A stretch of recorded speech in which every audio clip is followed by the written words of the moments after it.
मित्रांनो आता निघालो आहे. सकाळचे ऑलमोस्ट 6:15 झाले. 7:30 वाजता मला चिवला बीचला पोचायचं आहे. जे पण आपले जी काल आपण बोटिंग बुक केली होती ती आज साईट सीइंगला आपण चाललो आहे. तर चला पटपट निघूया. 7:15 वाजले, 7:30ला पोचायचं आहे. पटापट गाडी बाहेर वॉर्म होते, पटकन लॉक वगैरे करतो रूम आणि निघूया. थोडं लेट झालं आहे, पटापट जाऊ. चला. संपूर्ण गर्दी वगैरे लागली आहे. तर सकाळी सगळ्यांचा बोटिंगचा टाईम वगैरे चालू झालेला आता आणि आपले पण बोटिंगचं रिपोर्टिंग आपण केलेलं आहे. रोसरी स्कुबा डायव्हिंग म्हणून एक स्कुबा डायव्हिंगचं आहे, तिथे आपण बोटिंग वगैरे करतो आहे. आपण जास्त वॉटर स्पोर्ट वगैरे नाही करणार आहे, फक्त बोटिंग वगैरे करणार आहे. जे काही 5-6 पॉईंट ते लोक आपल्याला सांगतील ते सगळे आपण व्हिजिट करू. आज ऑलमोस्ट 10-11 वाजेपर्यंत आपण रिटर्न येऊ. तर पूर्ण मस्त चहा वगैरे मारला, आता वाट बघतोय निघायची. आता ऑलमोस्ट 7:30ला मी इथे आलो आहे आणि 8 वाजता काहीतरी निघणार आहे. तर चला बघूया बोटिंगमध्ये काय एक्सपिरियन्स आपल्याला घेता येतं.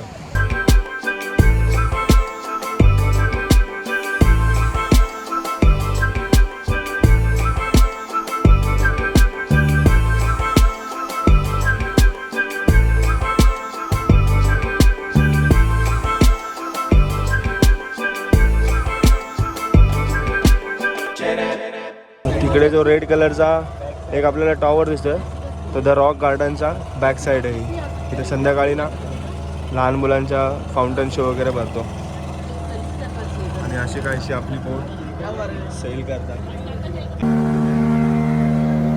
तुम्हाला दिसतील की नाही माहिती नाही, पण मला तर दिसत आहे.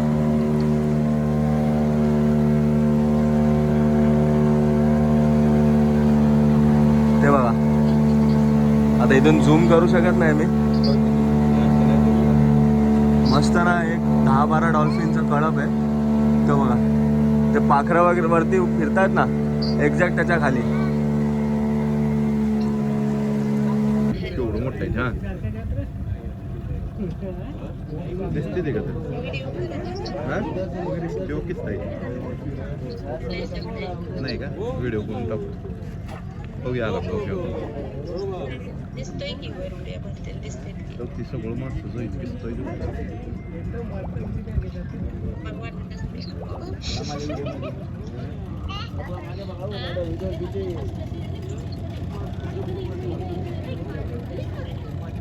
इधर ना, इधर भी है, इधर भी है. रेंज कमी आहे. रेंज खूप सारं आहे.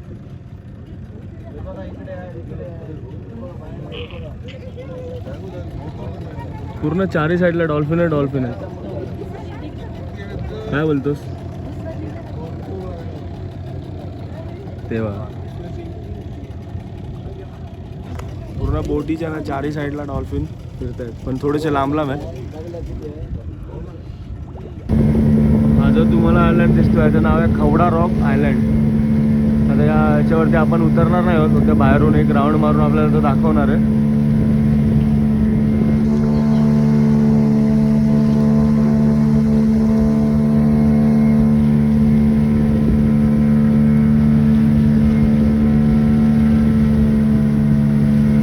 तर या साईडला जर तुम्ही बघताय तर तिथून गड नदी येते आणि इथून हा समुद्राला मिळते. हा गड नदीचा संगम आहे समुद्राशी आणि समोर आहे तो सर्जा गाव. तो ऑलमोस्ट मालवणवरून 5 ते 7 किलोमीटर जर तुम्ही आलात तर तुम्हाला बोटी लागली आहेत बघा. तो शिमला पॉइंट आहे, तिकडे 10 मिनिटं बोट थांबणार आहे. येताना रिटर्न आणायची जॅकेट चप्पल घालून जा. शिमला पॉइंटवर काहीतरी लागेल पायाला. 10 मिनिटासाठी स्टॉप घेतला आहे. शिमला पॉईंट म्हणून नाव आहे या बोटीचं. तर 10 मिनिटासाठी आपण थांबलो आहे. 10 मिनिटात आपण जे काय एक्सप्लोर करायचं ते करायचं. तर चला बघूया. इकडे आपली बोट आहे, तो जाय तो आपला बोटचा चालक मालक सर्व काही. आणि हा बघा,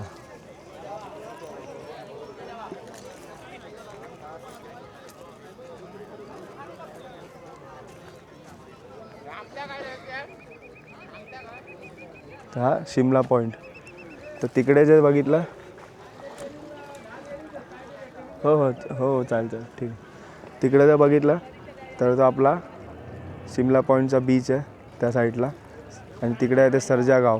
आणि तिकडूनच तुम्ही लेफ्टला याल तर त्या साईडला जर तुम्ही बघितलं तर तिकडे गड नदी आणि समुद्राचा संगम आहे तो. एकदम मस्त वातावरण आहे. सकाळी आलो भारी वाटतं आहे. ऑलमोस्ट थोडीशी थंडी वगैरे आहे पण मजा येते. थोडे इकडे याल तर शूज वगैरे प्रॉपर घालून या. आणि थोडे दगड वगैरे आहेत ना, दगड वगैरे थोडेसे टोचू शकतात तुम्हाला, तर शूज वगैरे घालून प्रॉपर या.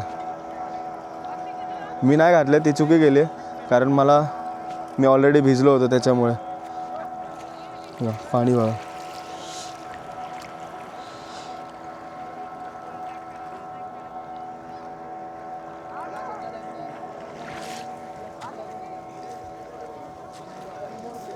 सूर्यबाण आपल्या बोटीचं नाव आहे. आता बाईक तिकडे पार्क केली आहे आणि आता चाललो आहे सिंधुदुर्ग किल्ल्यावरती. तर बघूया, थोडा नाश्ता वगैरे करतो आणि त्याच्यानंतर पुढे जातो. तर बघूया काय चार्जेस वगैरे काय असतील तर तुम्हाला ते सांगेनच मी पुढे. वॉक कंटिन्यू बघत राहा.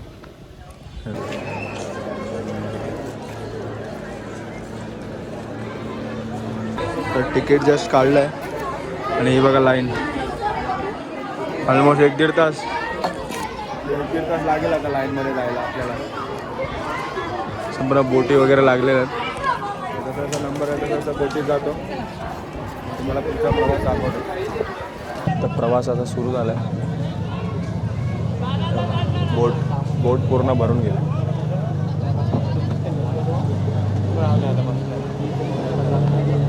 तर चला पुढचा प्रवास करूया. महाराजांचा पुतळा दिसतो का तुम्हाला?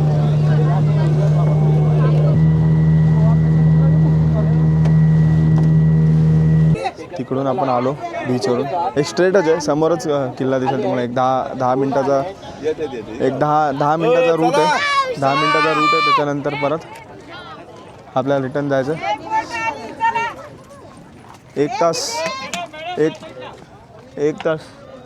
1 तास थांबायला सांगितलं. 1 तासाने परत त्याच बोटीत निघायचं. चला 1 तासात जेवढं होईल तेवढं आपण किल्ला एक्सप्लोअर करूया पटापट.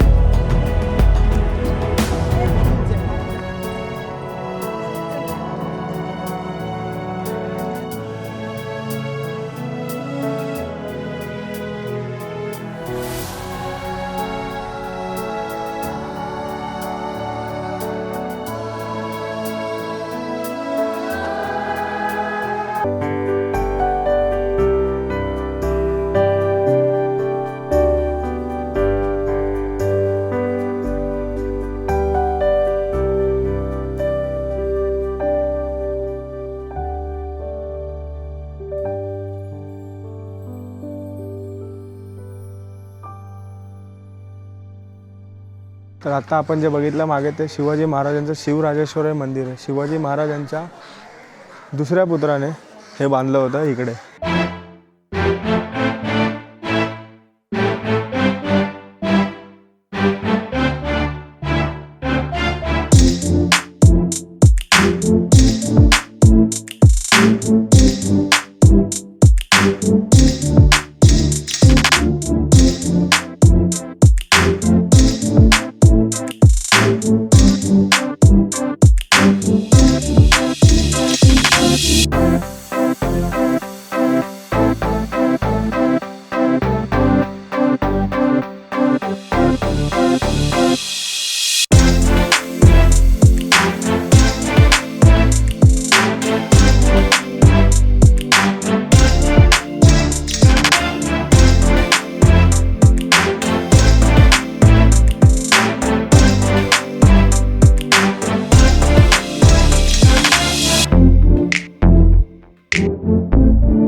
इकडे महादेवाचा भुयारी मार्ग आहे, खाली मंदिर आहे.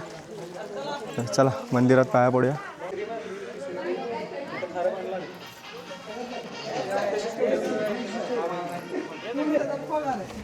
अर्धी प्रदक्षिणा माहिती का अर्धी प्रदक्षिणा दोन विहिरी आहेत त्यात गोड पाणी शरीर काढले की खारं पाणी लागतं. आत्तापर्यंत जिथनं पुढे त्या विहिरी सोडून काढलं नाही त्याला सगळ्याचं खारं पाणी लागतं. आले ना आपल्या हा द्या की अजून कोण आहे अजून कोण महादेव मंदिर आहे. या महादेव मंदिर मध्ये हा विहिरीसाठी दिसेल विहीर आहे बिहारी मार्ग आहे. या बिहारी मार्ग मालवण पर्यंत गेलेला आहे. इथून ते मालवण पासून 6 किलोमीटरच्या अंतरावर ओझर गाव आहे आणि इथून 8 ते 8.5 किलोमीटर ओझर आहे. समुद्राच्या खालून हा मार्ग गेलेला होता. हे मार्ग तर सध्या बंद आहे. एक विचार करतो, मालवणच्या जेटी पासून तर सिंधुदुर्ग किल्ल्यापर्यंत आपण आलो तर पूर्ण समुद्रच आहे. येण्याचा रस्ता कुठे पाहायला मिळत नाही. तर हा मार्ग कसं काय निघालायचं? तर पूर्वीची जी फातर लोक असायची दगडी काम करणारे, जमिनीच्या भागामध्ये दगड दिसतो, दगडावर असा हात ठेवला आणि बाजूला असा हातोडा मारला तर जमिनीच्या मुळापर्यंत दगड किती गेलाय, आजूबाजूला दगड किती पसरलाय हे सांगायचं होतं. म्हणजे त्यांच्या हातीमध्ये तेवढी कला होती. हे फातर लोक जमिनीच्या मुळापर्यंत हा दगड गेलेला आहे. त्यावेळेला राजांनी बघितले. राजा का बोलले, बोटी मोसून येताना अनेक ठिकाणी छोटी खडकं पासून तर प्रचंड मोठी उंच खडकं बघले, म्हणजे उथळ खडकं, म्हणजे समुद्रापेक्षाही मोठी खडकं आहे. निसर्गिक खडक आहे. निसर्गिक खडक एकामेकाला जुळलेला असेल आणि त्या दगडाच्या मधून मार्ग खणून घ्यायचा. खणताना हे मार्ग किल्ल्याची बाजू अशी वर ठेवायची, मार्ग असं सुलभ ठेवायचं, म्हणजे समुद्राचं पाणी आलं तर बाहेर निघाला पाहिजे असे हे मार्ग करण्यात आले. राजांच्या काळामध्ये ओझरगावला वाघाची गुफा म्हणायची, म्हणून गावातले लोक कोण येण्या जाण्याचा प्रयत्न करायचे ना आपलीच लोक. ह्या मार्ग 1765 सालीपासून हा मार्ग बंद करण्यात आले. उतरण्या चढण्यासाठी टोकोसिके दगड दिसतात. 2 हात आणि 2 पायाचा वापर करून खाली उतरायचं. उतरल्यानंतर ह्या समोरच्या बाजूने हे चौकोनी दगड दिसतात, त्याच्या खालच्या बाजूने हे मार्ग बंद केलेला आहे मोठ्या मोठ्या दगडांनी. हे 2 खांब आहे, हे मशाली लावण्यासाठी.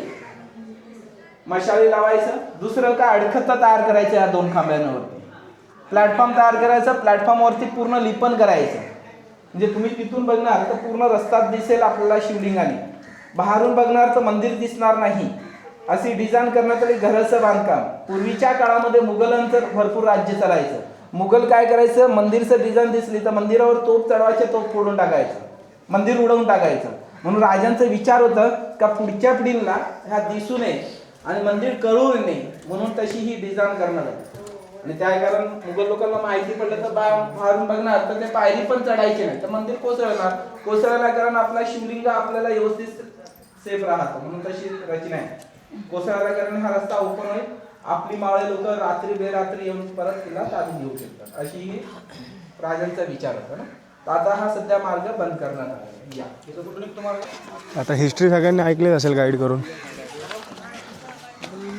तर पुढे एक्सप्लोर करूया.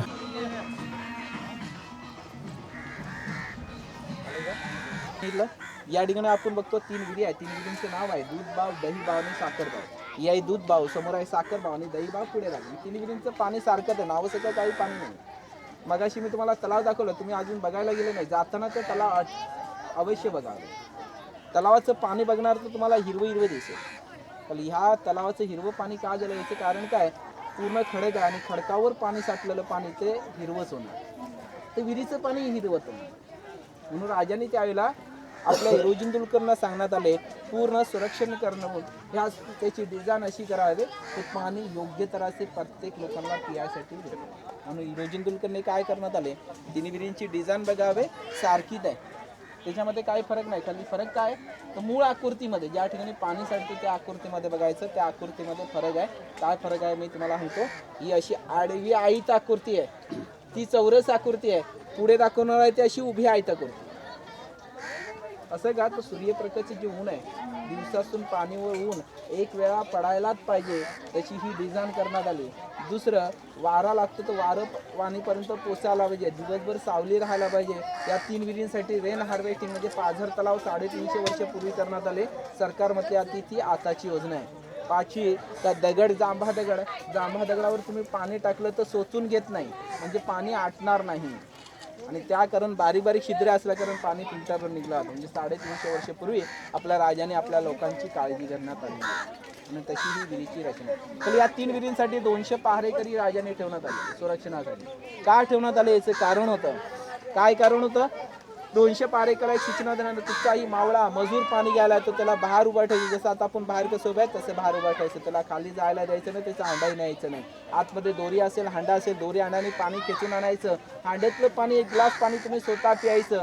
पिल्यानंतरच त्या हांड्यातलं पाणी दुसऱ्या हांड्यामध्ये ओतून द्यायचं. असं का आता 8,000 लोक ते येता जाता कोण पाणी घेतलं असतं, त्यामध्ये शत्रू आला असतं, शत्रूने विष टाकलं असतं, 8,000 लोकांची तर मृत्यू तर झाली असती. खाली 8,000 लोकांचा परिवारही बेघर झाला असता. म्हणून प्रत्येक गोष्टीला खाण्यापासून तर पिण्यापर्यंत राजाने सुरक्षा करण्यात आली है ना. आता मी तुम्हाला पुढे दाखवणार आहे ते भवानी मातेचे मंदिर आहे. शिवाजी महाराजांची ही कुलदेवता आहे. आता या ठिकाणी आपण 2 खांब दिसतात. या ठिकाणी श्री छत्रपती शिवाजी महाराजांचा निवासस्थान घर म्हणजे हे राजांचं राजवाडा होतं. आतली जागा हे संपूर्ण मगाशी सांगितले ब्रिटिशांनी उद्ध्वस्त करण्यात आले. औषध म्हणून त्याची जागा पाहिली.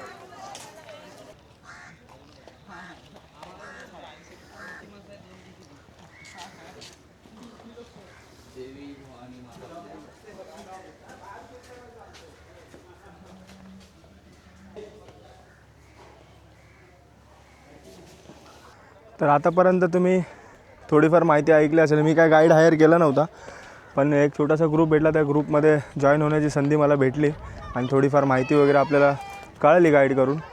तर आय होप तुम्ही ते एन्जॉय केली असेल. तुम्ही जी काय माहिती त्यांनी सांगितली ती तुम्हाला माहिती असेल नाही असेल मला माहिती नाही, पण जे माहिती नाही ते तुम्हाला माहीत पडलं असेल. बरं वाटलं ॲक्च्युली माहिती वगैरे पाहून. पण मगाशी जे मी दाखवलं काही पोरं स्पीकर वगैरे लावून मस्तपैकी त्याच्यामध्ये नाचत वगैरे होते, तर ते करू नका. हिस्ट्री बघायला आलात, हिस्ट्रीचे प्लेसेस बघायला आलात तर ते शांतपणे बघा, हीच अपेक्षा आहे. DJ वगैरे लावून स्पीकर वगैरे लावून ते एन्जॉय करता येत नाहीत, ते फील करता येत नाही. त्याच्यामुळे शांततेमध्ये बघा हीच विनंती आहे त्यांना पण आणि जे पण इथे फ्युचरमध्ये व्हिजिट करतील त्यांना पण. तर आता किल्ल्याची तटबंदी वगैरे पाहून झालेली आहे. ऑलमोस्ट प्रत्येक बुरुजावर तुम्हाला सेमच सिच्युएशन, सेमच रचना वगैरे पाहायला भेटेल. काही ठिकाणी थोडासा खराब झाला आहे, काही ठिकाणी थोडा चांगला आहे, पण तटबंदी अजून पण शाबूत आहे. आणि किल्ला कसा बनवला आहे हे खरंच सलाम आहे राजांच्या दूरदृष्टीला. आणि मस्त आहे किल्ला. पाहायला आल्यावर थोडंसं त्याचं गांभीर्य लक्षात घ्या आणि काळजीपूर्वक गाईड करून त्याची माहिती ऐका, ही विनंती. आणि बस मस्त वाटलं किल्ल्याची इतिहास ऐकून. आपल्याला सोलो असल्यामुळे आपल्याला गाईड काय घेता आला नाही, पण काही एका ग्रुपमध्ये काही क्षणापुरतं गाईडचा थोडासा सहवास लाभला आणि त्याने सांगितलेली थोडीशी माहिती वगैरे आपल्याला माहीत पडली. तर त्याबद्दल त्यांचे पण आभार. त्यांनी मला सामावून घेतलं, न विचारता त्यांच्या ग्रुपमध्ये घुसलो. असं करायला नाही पाहिजे, पण घुसलो कारण थोडीशी माहिती ऐकून घ्यायची होती. नेक्स्ट टाईम येऊ तेव्हा प्रॉपर ग्रुप आणि गाईडसोबत येऊ. मालवण अजून एक्सप्लोअर करायचं आपल्याला. पुन्हा एक ट्रिप होईल आपली मालवणची. मस्त वाटतं. ऑलमोस्ट 2-2:30 वाजलेत. अजून आपल्याकडे 3-4 तासाचा विंडो आहे. तर या 3-4 तासात बघू देवबाग आणि तारकर्ली करायचा विचार चालला आहे. तर आता पहिले जाऊन गाडी काढतो, लंच वगैरे करतो आणि त्याच्यानंतर बघू देवबाग तारकर्लीला जर जायला भेटला तर जाऊ. उद्याचा दिवस एक्सटेंड करू की नको विचार करतो आहे रूमचा. जर उद्याचा दिवस एक्सटेंड केला तर देवबाग आणि तारकर्ली आपला प्रॉपर आपण एक्सप्लोअर करू शकतो याच्यामध्ये. पण बघूया, जर त्यांच्याकडे पण काही बुकिंग नसेल अवेलेबल उद्यासाठी तर एक्सटेंड करू शकतो. जर नाही झाला तर आजच्या दिवसात आपल्याला देवबाग आणि तारकर्ली दोघांपैकी काहीतरी एक करून पुढच्या प्रवासाला निघावं लागेल. तर आता जस्ट देवबागला चाललेलो आणि वाटेत हे काका भेटले. तर आता बोटिंग करायचा विचार करतो. देवबागला असं पण आता काय बघायला तर काय नसतं. बघायला काय प्रॉब्लेम नाही ना काका? देवबागला बघायला काय नाही ना? बघायला काय नाही, हेच फक्त आता बोटिंग. तर देवबागला बघायला काय नाही, तर काका बोलले बोटिंग करू. तर असं पण आपल्याला निवती वगैरे करायचंच होतं या ट्रिपमध्ये. तर म्हटलं बाहेरून का होईना पण बघायला भेटेल. तर काका आता आपल्याला 10-12 पॉईंट वगैरे फिरवतील. तर चला बघूया. चूळ, म्हातारीची चूळ जर तुम्ही बघितली असेल तर ते एक पाणी असं एकदम दगडाच्या आतमध्ये आपटतं आणि ते दगडाच्या आतमधून परत बाहेर येतं. त्याला बोलतात म्हातारीची चूळ. ते पण तिकडेच आहे. आता या टाईमला तिथे नेव्हीवाले वगैरे आहेत, त्यामुळे जास्त आपण जवळ नाही जाऊ शकत. थोडंसं जवळून म्हणजे थोडंसं अंतर ठेवून आपण तिथून राऊंड मारून येणार आहोत. जर ते तिथे गेल्यावरती जर दिसलं आपल्याला तर तुम्हाला मी पुन्हा एकदा दाखवतो. ठीक आहे. हे जे लाईट्स तुम्हाला दिसत असतील ना त्याच्या पुढे सरळ जर तुम्ही बघितलं तर एक लाल कलरची लाईट ना ब्लिंक होते. ती ब्लिंक होणारी लाईट म्हणजे वेंगुर्लाची लास्ट बॉर्डर आहे. त्या बॉर्डरच्या पुढे गोवा चालू होतो. हे बघा, हे गोल्डन रॉक ना.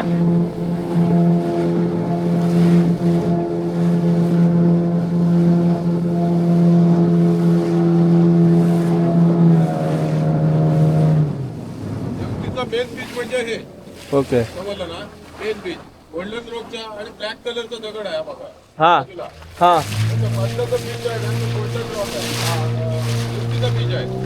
आणि त्याच्या त्या साईडला बघा लाईट वगैरे दिसतंय ना, हा. त्या साईडला समुद्राचं पाणी राहतं. ओके. हे जे दिसतंय ते मधलं जे सेम कसं वाटतं म्हणजे कौना प्यारसारखं. अच्छा, हे गोल्डन रॉक. गोल्डन रॉक म्हणजे कसं आहे, हे गोल्डन रॉक काय सुंदर दिसतंय बघा. पूर्ण सप्त कलरचा दगड आहे म्हणतात त्याला. ओके. म्हणजे चांदी, सोनं, पितळ, तांब, हा. म्हणून तो जो चमकतो. सूर्याची किरण पडल्यावर म्हणून तो लालसर आहे. तर नमस्कार मित्रांनो, हे आपले नमस्कार. आहेत. माझं नाव तुकाराम तांडेल. मी प्रॉपरली देवबाग मालवणमधला. आता आपण बोटीने देवबाग बोटीने जी चालू केली आहे बोटिंग, तिथून आपण वेंगुर्ला बंदरमध्ये आलो आहे. आणि वेंगुर्ला बंदर म्हणजे निवतीपर्यंत आलो आहे. आता सध्या थोडा अंधार पडलेला आहे, त्याच्यामुळे हा गोल्डन रॉक दिसतो आहे ह्या साईडला. हा बघा, हा गोल्डन रॉक दिसतो. सकाळच्या वेळेला हा गोल्डन रॉक ना पूर्णपणे आपली पूर्व दिशा म्हणजे आता आलो आपण इकडे वेंगुर्ला साईडला पूर्व दिशा म्हणजे सकाळच्या वेळेला सूर्य इकडेसून उगवणार. इकडेसून उगवल्यानंतर पहिला जो सूर्य उगवतो ना, तर अर्धा डोंगराच्या आतमध्ये असतो आणि अर्धा वरती असतो. त्याच्यामुळे जी लालसर त्याची किरणं असतात ते ह्याच्यावर पूर्ण चमकतात आणि पराजित होऊन ना पूर्ण हा दगड पूर्ण चमकतो.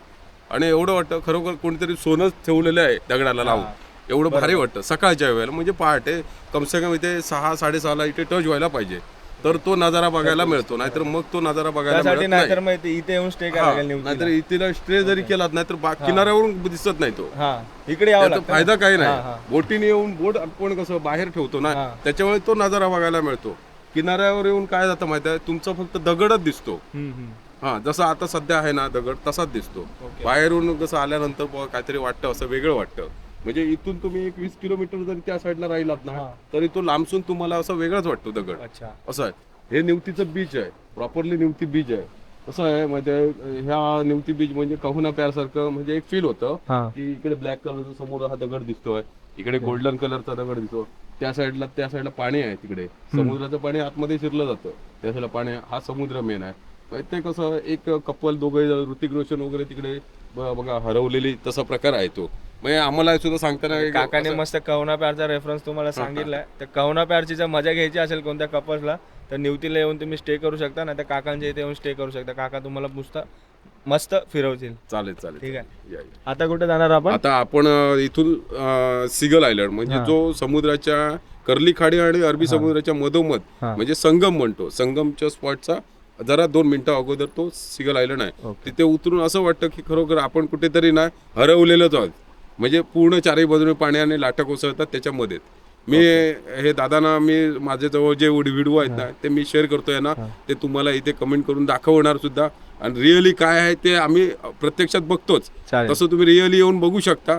माझा नंबर वगैरे पाहिजे तर सरांजवळ देतो आणि मला कॉन्टॅक्ट करा. जर तुम्हाला खरोखरच वाटतं की आपण काहीतरी कोकणात मध्ये येऊन बघायचं आहे, तर मी तुमच्यासाठी आतुरतेने तुमची वाट बघतो. चालेल. मी काकांचा नंबर आणि त्यांचं नाव डिस्क्रिप्शनमध्ये मेन्शन करेल. तर नक्की इकडे काकांच्या इथे व्हिजिट करा आणि हा पूर्ण बोट राईड एन्जॉय करा.